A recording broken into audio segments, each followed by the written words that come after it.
जसं तू आधी म्हणालीस की 7 वर्षानंतर एक चित्रपट घेऊन जेव्हा आपण पडद्यावर दिसत आहोत, ह्यासारखी मोठी गोष्टच नाही आहे. एक 2-3 चित्रपट केले पण ते अर्धवट झाले, ते पडद्यापर्यंत ते नाही पोहोचू शकले. जेव्हा मानसी नाईक आणि एक हिट चित्रपट होईल ना, तेव्हा it will be a birthday gift for me, की तो माझ्या वाढदिवसाची सगळ्यात मोठी गिफ्ट असेल ती.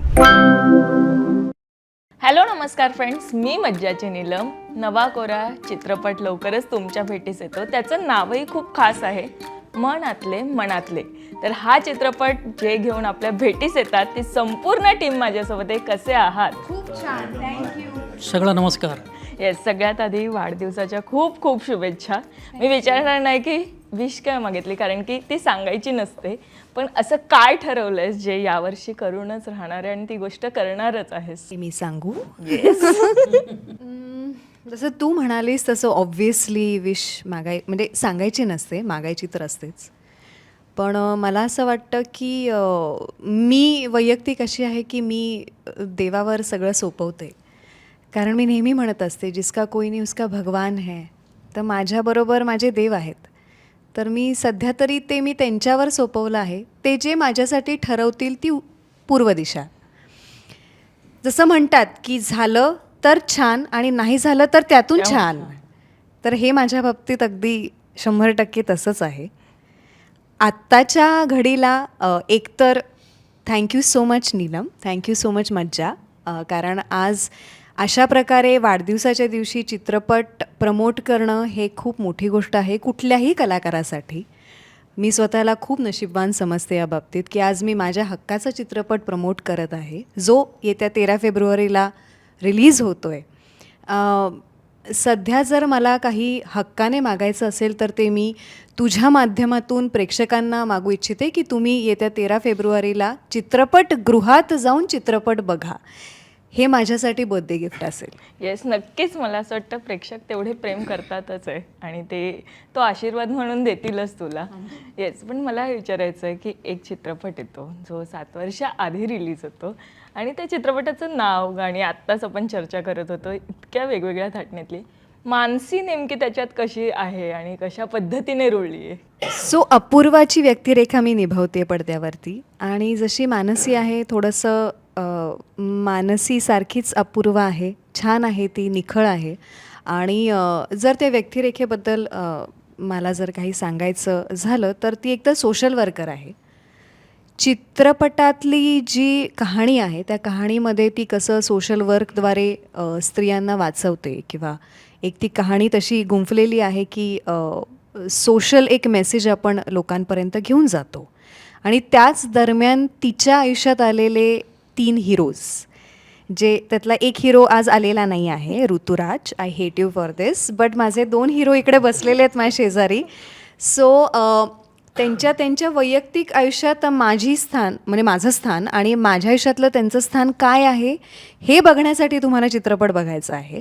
आणि सुंदर व्यक्तिरेखा निभावणं पडद्यावरती सध्या माझा कल त्याच्यावरच आहे. मी कुठल्याही कामाला लहान मोठं मानत नाही, तुम्हा सगळ्यांनाच माहिती आहे. मी काम करते. पण जसं तू आधी म्हणालीस की 7 वर्षानंतर एक चित्रपट घेऊन जेव्हा आपण पडद्यावर दिसत आहोत, तर ह्यासारखी मोठी गोष्टच नाही आहे. कारण आत्ताच्या घडीला असे दुर्दैवाने खूप असे चित्रपट बनतात आणि मग ते बाहेरच येत नाहीत. माझ्याही बाबतीत वैयक्तिक असं झालेलं आहे की मी खूप चित्रपट असे म्हणजे खूप नाही, बट एक 2-3 चित्रपट केले पण ते अर्धवट झाले. ते पडद्यापर्यंत ते नाही पोहोचू शकले टेक्निकल इश्यूजमुळे. पण मला आवर्जून कौतुक करायचं आहे आमचे जे प्रोड्युसर आहेत सुरेंजींचं आणि त्यांच्या टीमचं, की एकतर मूळतः त्यांनी आपल्या भाषेत चित्रपट बनवण्याचं मनावर घेतलं. ते स्वतः अमराठी आहेत, त्यांची टीम अमराठी आहे. त्यामुळे मला खूप छान वाटलं. खूप अभिमानाने मी सांगते की एका अमराठी व्यक्तीला आपल्या भाषेत चित्रपट बनवण्याची कल्पना येते, मग तो चित्रपट बनवतो. त्याला जरीही 7 वर्ष लागली, गणितं थोडीशी पुढे मागे झाली, तरीसुद्धा त्यांचं जे स्वतःला त्यांनी कंडक्ट केलं as a producer and a writer for this film, आम्ही कोणीच त्यांना सोडलं नाही.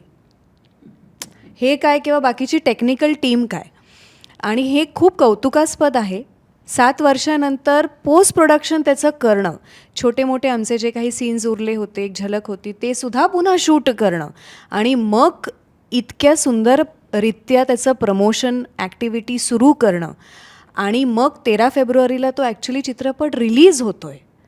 तर ही खूप मोठी गोष्ट आहे आम्हा सगळ्यांसाठीच.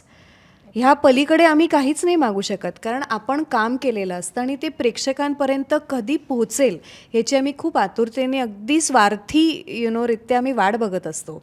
तर ते I am completely thankful to Surenji and his team. आणि ऑफकोर्स आमचे जे दिग्दर्शक आहेत जेम्स सर, की त्यांनी माझ्यामध्ये विश्वास दाखवला की मी अपूर्वा पडद्यावर आणू शकते. सो असं एक खूप छान टीम जॉईन झालेली आहे मी त्या टीममध्ये. तर पार्ट 2 पण येऊ शकतो, यू नेव्हर नो. नक्कीच येईल. पण मला आता तू जे म्हणाली त्यावरूनच एक पुढे विचारायचं की तू आता जसं म्हणालीस की कलाकार म्हणून आपण एखाद्यात इन्व्हेस्ट करतो, एक कलाकृतीसाठी आपण झटपट करत असतो आणि ती कलाकृती प्रेक्षकांसमोर येत नाही. हे कलाकारासाठी कुठेतरी खचून राहण्यासारखं होतं. मला सांग, अशा वेळी जेव्हा आपण त्या गोष्टीकडे एक वेगळ्या दृष्टिकोनातनं पाहणं हे फार गरजेचं असतं, कारण त्यातनं आपण बाहेर आलोच पाहिजे. ती कलाकाराची जी स्थिती असते, मला त्याबद्दल ऐकायचं. आणि अशांना तू काय सांगशील की जे अशा पद्धतीने काम करतात, जे काम नाही केलं पाहिजे असं कुठेतरी वाटतं? मला वैयक्तिक विचारशील तर एक गणित खूप अवघड असतं. ते म्हणजे आपण जे काम करतो त्या कामातून आपण काय कमवलं आहे आणि ते सातत्याने इंडस्ट्रीमध्ये जपणं, स्थिरपणे लोकांच्या, प्रेक्षकांच्या समोर जगणं ॲज अ कलाकार, हे प्रत्येक कलाकाराच्याच हातात असतं.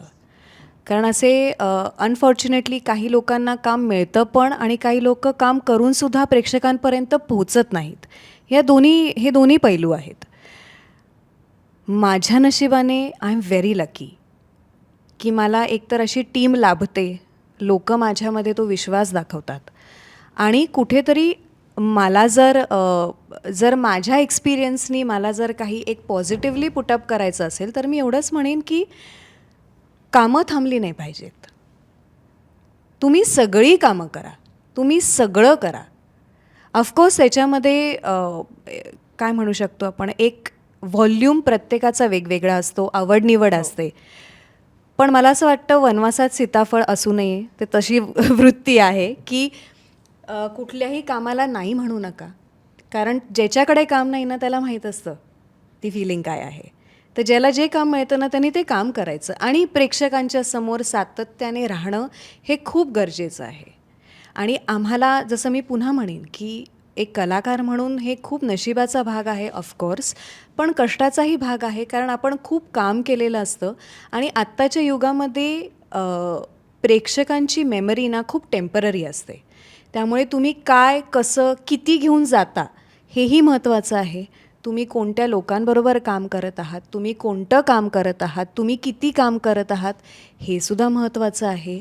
सोशल मीडियाची दुनिया आहे, त्यामुळे कुठेतरी तिकडे तुमचं एक प्रॉमिनंटली तिकडे एक प्रेझेन्स असला पाहिजे. तुम्ही अदरवाईज सोशल वर्क काय करत आहात, तुम्ही अदरवाईज चित्रपटासाठी, मालिकेसाठी, नाटकासाठी काय करत आहात. आणि आत्ताच्या 20-26च्या युगामध्ये कलाकाराला खरं तर खूप वेगवेगळे प्लॅटफॉर्म्स उपलब्ध झालेले आहेत. मग ते काहीही असो, OTT, चित्रपट, नाटक, मालिका, रील्स, आपण काय घेतो ते इंटरव्ह्यूज घेतो, जे पॉडकास्ट सुरू झालेले आहेत. सो खूप काही उपलब्धी आहे. तर आता कुठल्याही कलाकाराने रडू नये की काम मिळत नाही. मग ते तुम्ही निवडत नाही आहात आणि निवडक बनत आहात. तशी मी आहे. मी रडत नाही की माझ्याकडे काम नाही. मला जे काम येतं ते मी करते. त्यामुळे मला असं वाटतं की आता स्वतःचं अस्तित्व स्वतः निर्माण करण्याची वेळ आलेली आहे आणि आता तुम्ही करा. येस, अगदीच. पण आता ज्यांनी खूप मेहनत या चित्रपटासाठी घेतली आहे त्यांनाच विचारेल, ॲक्टिंग, प्रोडक्शन आणि त्यासोबतच लिखाण, ही सगळी तारांबळ ही कशा पद्धतीने झेलली गेली आहे? कारण की या सगळ्या गोष्टी एकत्र करणं हे फार अवघड होऊन जातं. तर हे सगळं कसं काय जुळून आलं आहे?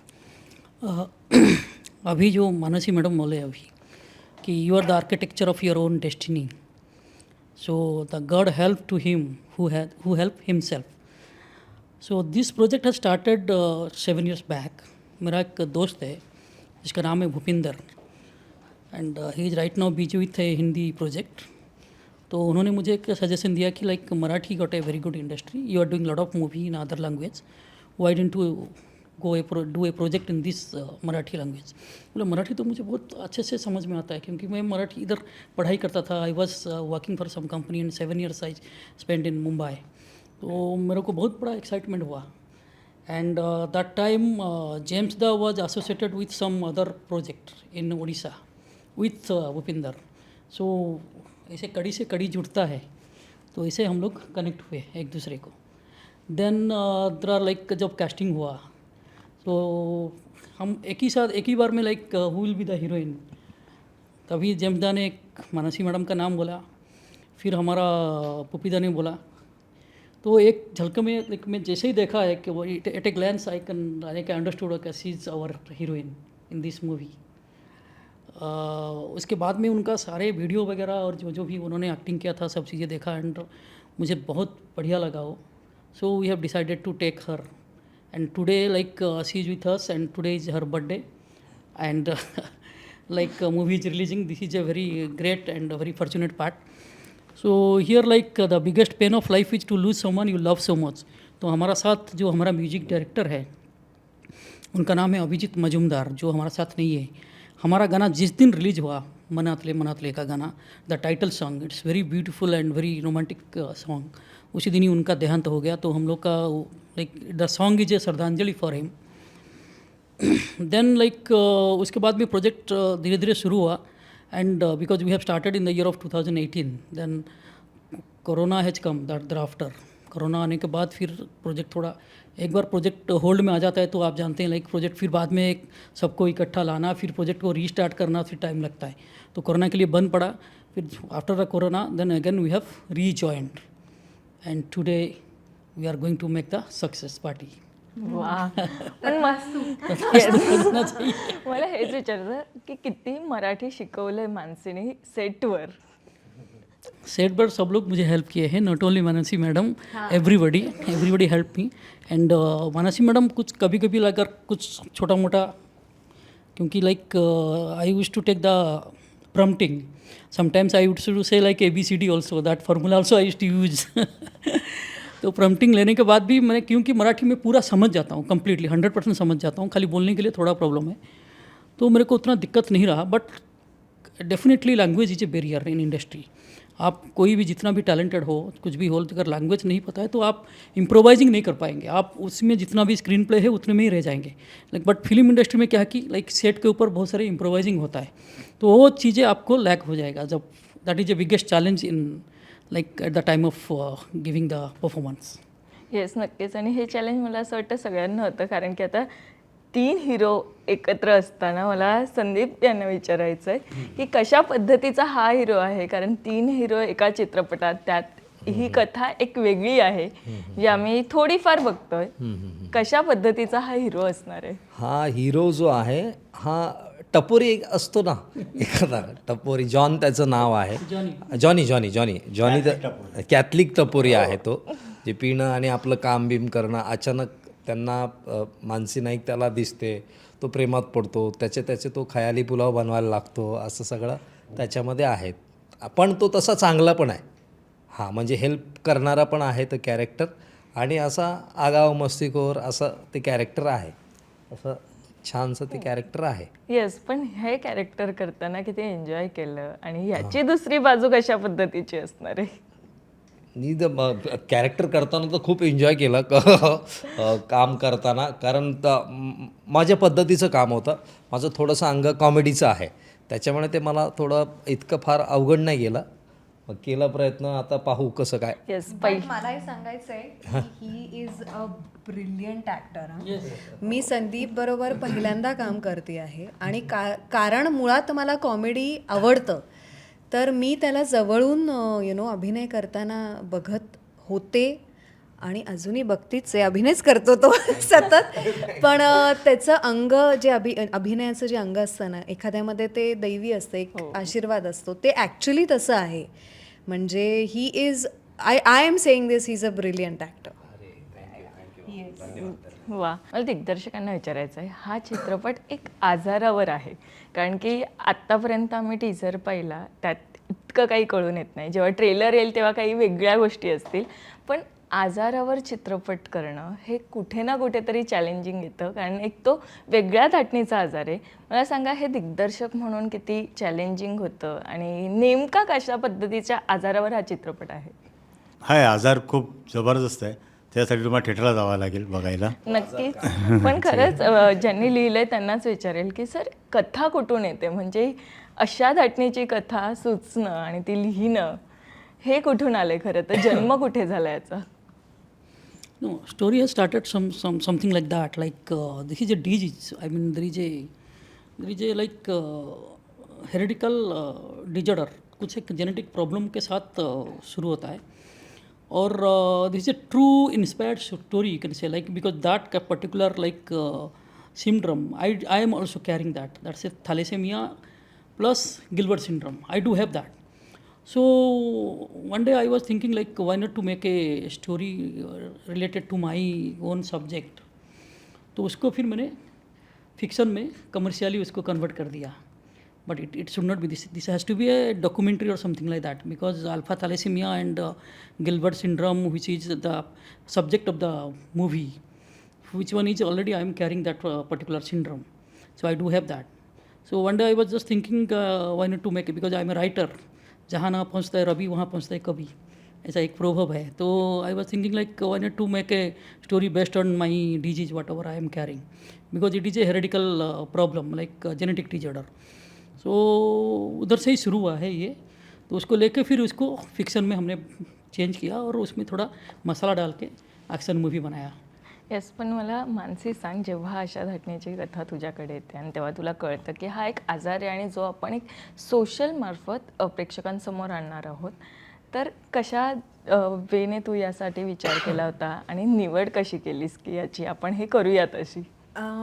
खरं सांगायचं झालं तर आपल्या मराठी सिनेसृष्टीला जगभरात जर कुठेही तुम्ही जाल तर मला पर्सनली असं वाटतं की आपला कंटेंट आधी बघितला जातो आणि ॲक्टर्स आणि बाकीच्या सगळ्या टेक्निकल गोष्टी फार नंतर बघितल्या जातात.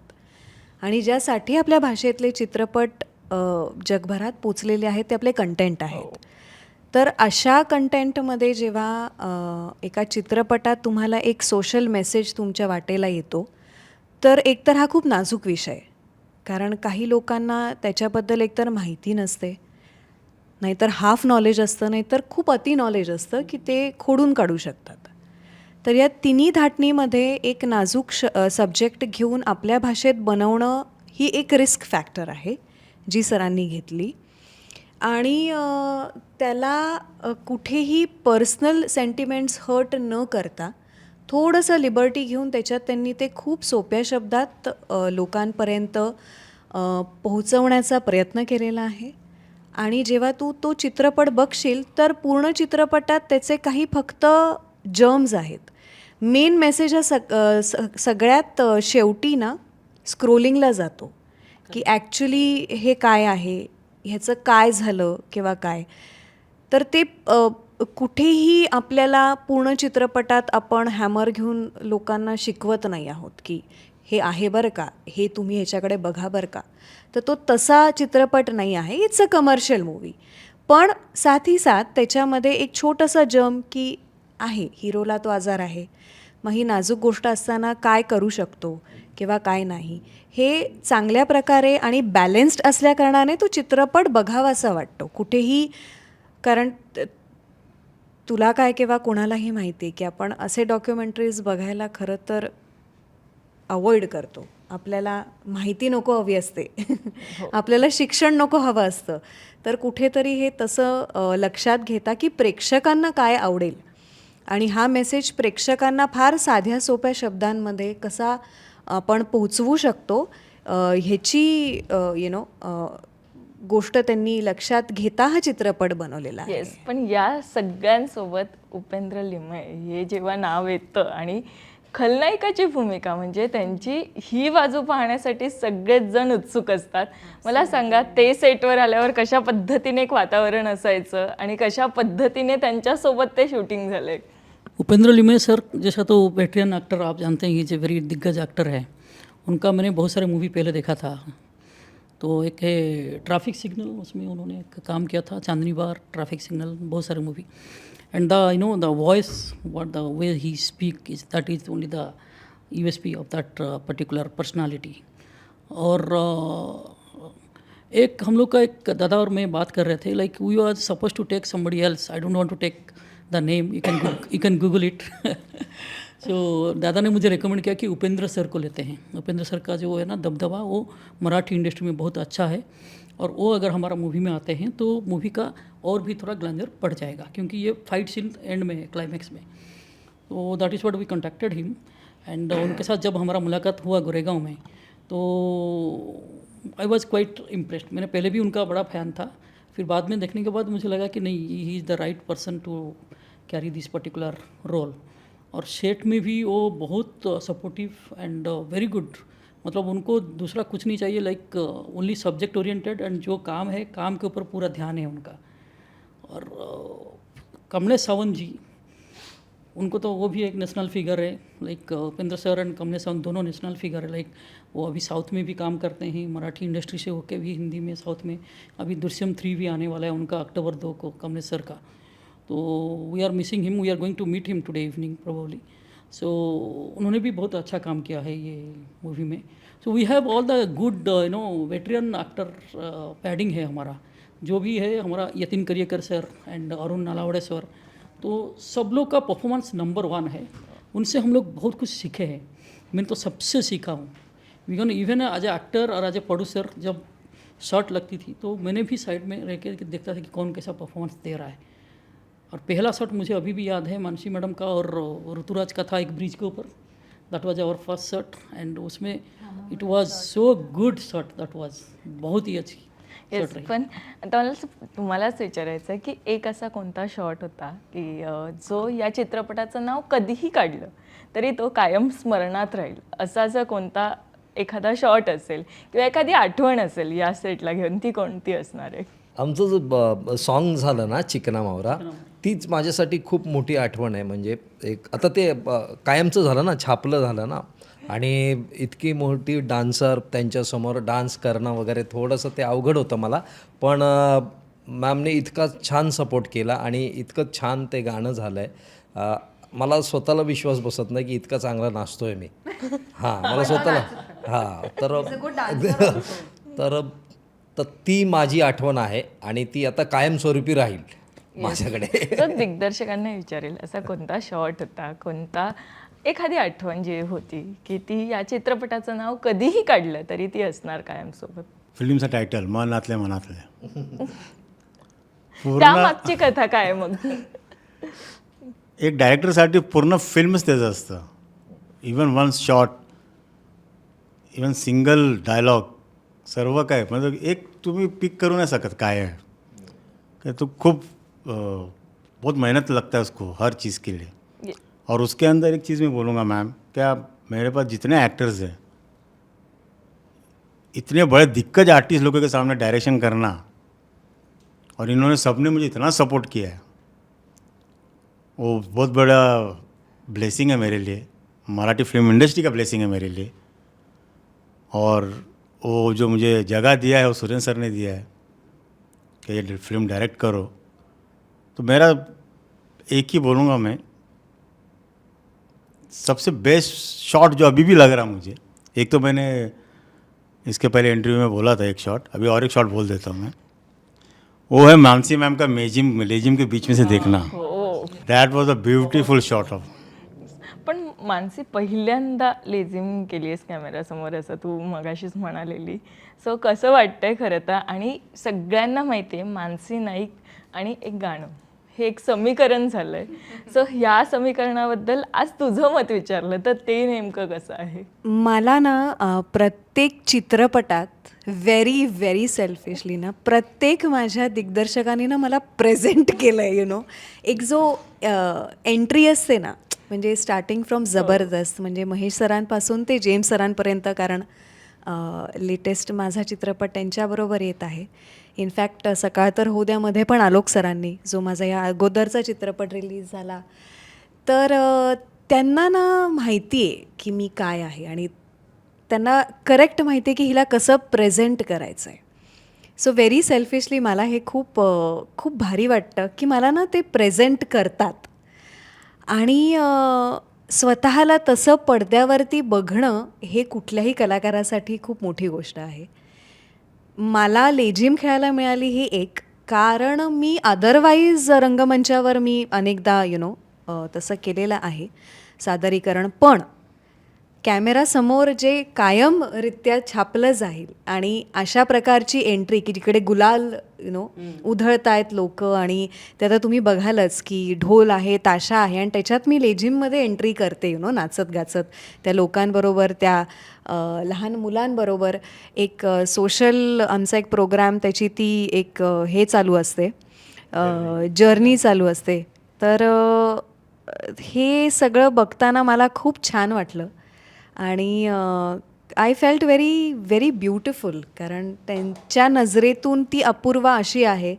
आणि हे खरं दिग्दर्शकाचं क्रेडिट असतं की ती मानसी नाही दिसली पाहिजे, ती व्यक्तिरेखा दिसली पाहिजे. तर मला त्यांनी तिकडे अपूर्वा म्हणून प्रेझेंट जे केलं ना, ते मला खूप छान वाटलं. अगदीच. पण जे आता एक समीकरण, जसं मी म्हणाली की एक गाणं आणि मानसी नाईक, हिट गाणं हे मानसी नाईकसोबत जोडलंच जातं. सो या समीकरणाकडे आता तू कशा पद्धतीने बघतेस आणि तुझं मत काय जेव्हा इतकं चांगलं घडत असतं? हे असंच राहू दे, मी तर असंच म्हणेन की हा आशीर्वाद तुम्हा सगळ्यांचा आहे, माझ्या प्रेक्षक वर्गाचा आहे. पण जेव्हा मानसी नाईक आणि एक हिट चित्रपट होईल ना, तेव्हा it will be a birthday gift for me, की तो माझ्या वाढदिवसाची सगळ्यात मोठी गिफ्ट असेल ती. कारण ते समीकरण अर्न करणं हे खूप अवघड आहे कुठल्याही कलाकारासाठी आणि वैयक्तिक माझ्यासाठी सुद्धा. आता कसं आहे की जे आपल्याकडे आहे किंवा जे येतं आपण करू शकतो त्याच्यावर आपण जास्त आपण त्याच्यावर जास्त लक्ष न देता, ज्याच्यावर आपल्याला जास्त अभ्यास करायचा आहे आणि ज्याच्यामुळे आपण खरं इंडस्ट्रीमध्ये आलेलो आहोत, ते म्हणजे माझ्यासाठी अभिनय आहे. तर आता ओव्हरपॉवरिंग जरी डान्स झाला तरी एक अशी व्यक्तिरेखा जेव्हा माझ्या वाटेला आलेली आहे, ऑफकोर्स ह्या अगोदर पण आली, ही सुद्धा तशीच आहे, पण जर ह्या पुढे सुद्धा जेव्हा येईल ना, की मला अशी व्यक्तिरेखा जिकडे डान्स म्हणजे अभिनय आणि नृत्य प्रधान जेव्हा एक व्यक्तिरेखा जगायला मिळते ना, ते माझ्यासाठी खूप मोठं असेल. आणि मग तसा साजेसा चित्रपट किंवा तशी साजेशी कहाणी किंवा तसं साजेसं प्रेझेंटेशन मला जर लाभलं तर मी स्वतःला खूप लकी समजेन. येस, तथास्तु. तथास्तु. येस. पण मला सांग की तुझी या चित्रपटाबद्दल सोबतची एखादी आठवण मला ऐकायची आहे, जी कायम तुझ्यासोबत असेल अशी. एक सेकंड, मी हे गोष्ट कशी विसरते. लहानपणापासून जो माझ्या one of the favourites movie होता चांदनी. म्हणजे श्रीदेवीजी कुणाला आवडत नाहीत, आणि ऑफकोर्स मी त्यांची फॅन आहे. त्यांना बघून बघून मी माझं नृत्य, अभिनय किंवा त्यांचा जो कॉमिक सेन्स आहे तो मी तिकडनं उचललेला आहे. चांदनीमध्ये जेव्हा ऋषीजी त्यांच्या बेडरूममध्ये जातात आणि श्रीजींना जेव्हा ते दाखवतात तेव्हा त्यांचे फोटोज लावलेले असतात. ह्या चित्रपटात माझं सेम आहे. आय थिंक ह्यांनी हेच मला खरं घेऊन जातात दाखवायला. नाही, ऋतुराज घेऊन जातो, पण काढलेले चित्र हे सगळे ह्यांचे असतात. पण यू वोंट बिलीव्ह, सेम जे चांदनीमध्ये जे प्रेझेंटेशन आहे आपण म्हणू शकतो कॉपी केलं, इट्स नॉट बॅड, पण जसे वॉल्सभर जे श्रीजींचे चित्र आहेत ना, तसे माझे अख्ख्या रूमभर माझे फोटोज आहेत, all sizes. Neelam, can you imagine that? किती सुंदर. ही माझी आठवण आहे, माहिती आहे. आणि आय रिलिव्हड इट यार. म्हणजे मी मला हे माहिती नव्हतं. हे सरांनी मला पहिल्यांदा तेव्हा दाखवलं की I have a surprise for you. आणि मी जेव्हा एंट्री केली तेव्हा असं म्हणजे यू कॅन इमॅजिन, असं पूर्ण तुमच्या रूमभर जर तुमचे वेगवेगळ्या इमोशन्समधले ते फोटोज असतील तर आय थिंक दॅट इज आठवण फॉर मी. मला असं वाटतं या सगळ्याच आठवणी घेऊन तुम्ही कायम सोबत असं राहावं. Yes, so thank you so much. खूप छान वाटलं तुमच्याशी गप्पा मारून. Thank you. Thank you so much. Marathi मनोरंजन सृष्टीमधील मालिका, चित्रपट, नाटक तसेच कलाकारांबद्दलच्या नवीन अपडेट्स जाणून घेण्यासाठी नक्की सबस्क्राईब करा इट्स मज्जा मराठी या आपल्या नवीन यूट्यूब चॅनलला.